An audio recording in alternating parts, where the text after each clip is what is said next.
Знаете ли, че 48% от хората в България са в риск от бедност или социално изключване? Данните са на Евростат за 2013 година. Пътят от работата и дома до оставането на улицата е кратък. Опитът на специалисти, работещи с бездомни и просещи хора, показва, че при фатално житейско обстоятелство разстоянието до улицата се взима средно за 14 дни.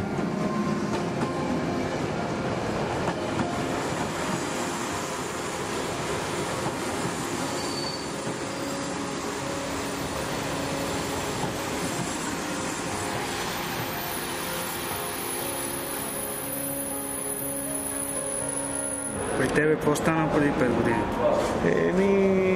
Нали ти казах, съкратиха фирмата. Работиш си в частна фирма? Частна фирма, да. Частна фирма. И край.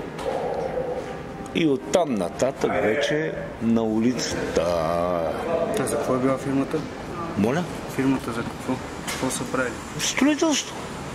Ами кажи на ден по колко пари събираш? Можеш ли На ден събирам по примерно по 5, по 6. Те желаят да живеят на улицата. Това е техния начин на живот и тяхното право на избор.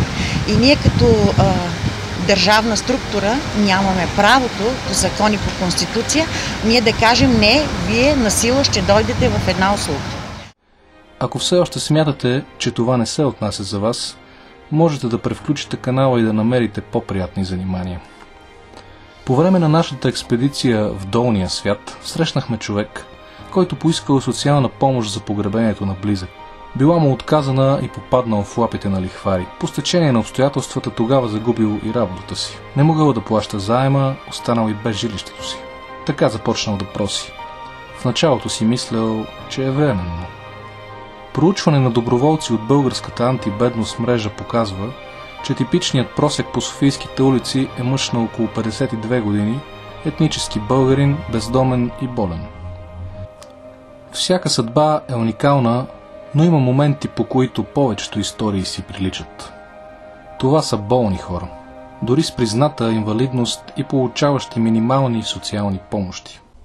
Размерът на инвалидната пенсия, в най-тежките случаи 133 лева, предразполага към просия.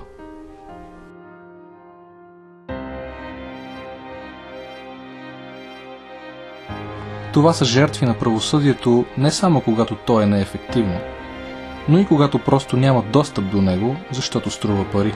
Измамени от жилищната мафия, от свои партньори, с които опитали общ бизнес, от работодатели и клиенти, които забравили да платят, подведени от изгодните условия на банки, лихвари и заложни къщи.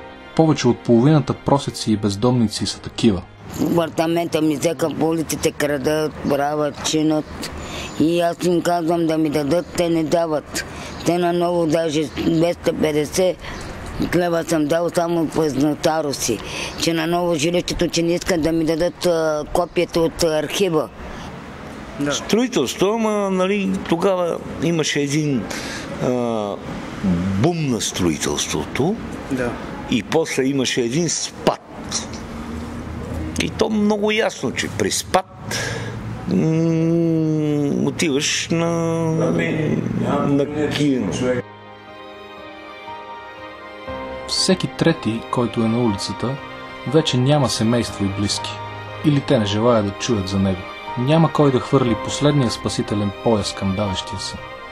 Кога за последно почувства, че ти помага някой случайен човек? Само сестрите, духовните, да ни хранат. Дето носят храна? Да, те ни помагат. Друг никой сестри има брат. Имах никой не ти помогна, никой не ти такова.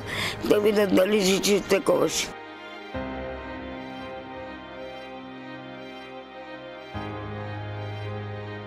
Огромните неравенства, широката бедност, дълбочината на мизерията и декоративната социална политика подхранват с несекващи попълнения армията от просещи.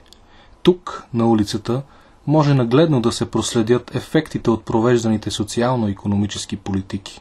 Преходът през 1990 година започна с изтласкване на огромни групи от населението към периферията на обществените отношения. Взема се от тези, които имат малко, за да се даде на тези, които имат малко повече или много повече. Изследването, което направихме, показва, че повечето от тях наистина са загубили или изтръгнати от непосредствения социален контекст. Семействата им или са ги отхвърлили, или са разбити, или те сами са напуснали този семейен кръг. Същото е с непосредствените им съседи, същото е с приятелските им връзки. Стефка е от онези просеци, изхвърлени на улицата след първата вълна от ликвидация на индустрията в началото на 90-те. Преди това, без да живее охолно, е успявала да подсигури прехраната си с работа в консервен завод.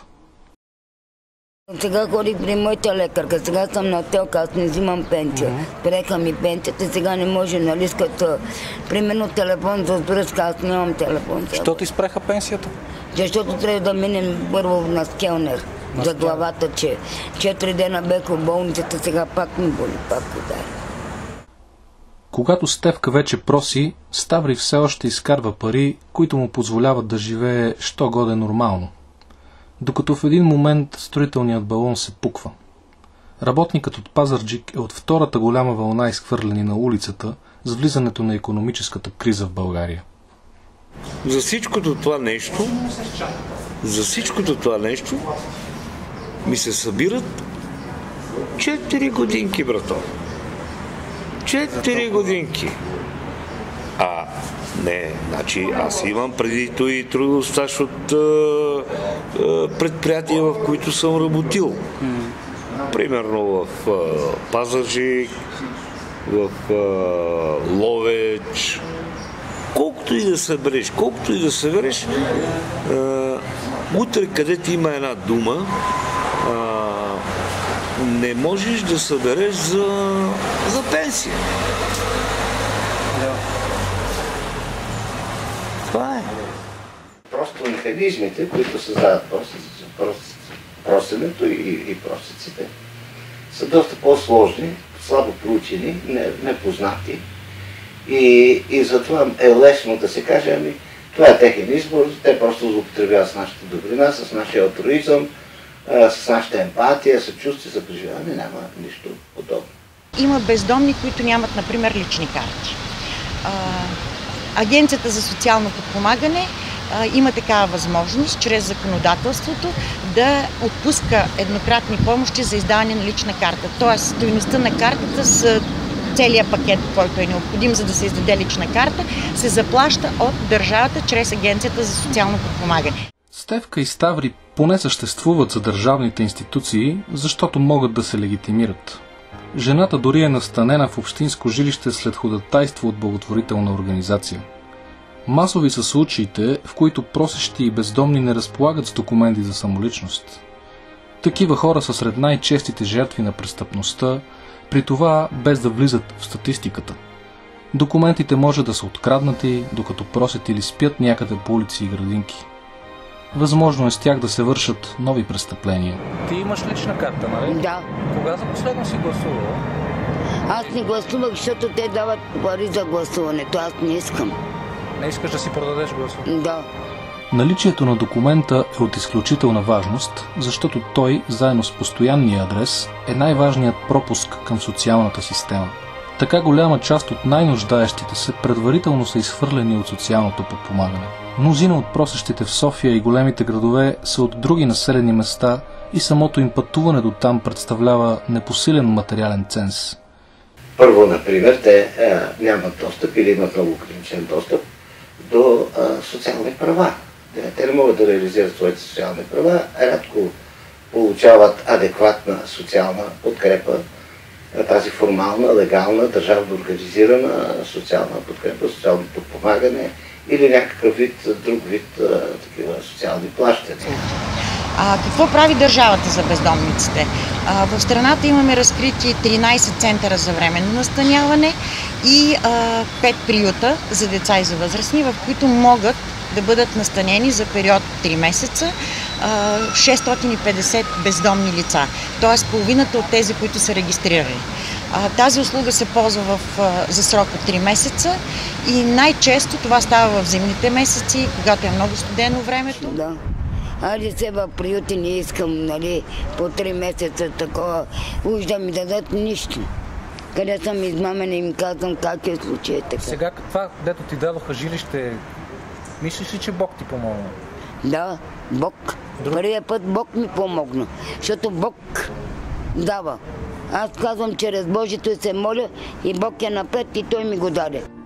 Така нареченият гарантиран минимален доход в България е 66 лева, но за да го получаваш, трябва да се провереш през иглени уши. Куп формуляри, снабдяването с които също струва пари, справки, проверки. Дневен приход от просене в размер на 5-6 лева надвишава трикратно гарантираните от държавата 2 лева и 12 стотинки. Да не говорим, че просията все още се преследва от закона. И съвместяването на двата източника на доход от просене и социално подпомагане официално е невъзможно.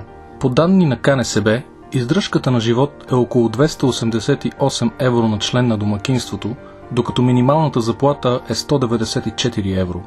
Средната пенсия е 172 евро, минималната е 80, а социалната пенсия 59 евро. Почти всеки пети жител на страната е под официалната линия на бедност. В тази група 52% са деца. За тези числа не е прието много да се говори. В държавния бюджет за 2014 година в графата социални плащания са вписани 44% от разходите. Цифрата подвежда. Огромна част от тези пари реално отиват за изплащане на пенсии. Въпреки че по Конституция България е социална държава, за подпомагане на хората в крайна бедност отиват едва 0,47% от бюджетните средства. Толкова са общо парите за гарантирания минимален доход, за енергийните помощи, за прегледи, лечение и раждане на здравно неосигурените. Да не говорим за правото на труд, отдавна са го загубили, даже са загубили много тях и способността да го упражняват. Да не говорим за други човешки права, по-софистицирани, които между другото за останалите граждани често пъти са забравени, дори в най-развитите страни, като правото на развитие, правото на участие в развитието и т.н. Да се стигне до загуба даже на правото на живота. Ние не водим статистика колко бездомни сме подпомогнали с месечна помощ и колко не са бездомни. Но всеки български гражданин има право, ако той отговаря на условията, да получи тази месечна помощ. Но пак ви казвам, те не желаят да получават помощ. Просто не виждам алтернатива. Нема за кога. А и то нема и за какво. Не само, че няма да ме вземат. Въпросът е друг, че нямам вече способността да върша някаква друга работа. Значи, примерно, аз си взимам Теслата, където има една дума, и отивам да си купя пироните или там кофража, но вече другите работи какво? Казах 1400 е техния брой, но услугите, които ние предоставяме са за около 700 души, 650-700. За 2014 година почти 1000 души от бездомниците са преминали през различни видове услуги. Изключвам обществената трапезария, която ежедневно могат да получават храната. Тоест тези хора държавата по някакъв начин ги стимулира и подпомага. На някой друг, освен на Бога, вярваш ли? Не, само на Бог вярвам. Че Бог ще ни промени, Бог ще ни направи чудеса, всичко Бог. Той е един велики чуден. А може би просто просещите са дамгосани, защото самото им присъствие и броят им представляват остра критика към състоянието и управлението на съответния град и държава, към статуквото и дори към съществуващия социален ред. Хората от улицата объркват представите за социалният свят, в който живеят хората. А и за всички за тия години свикнах по кофите. Вместо единия хляб. Зато и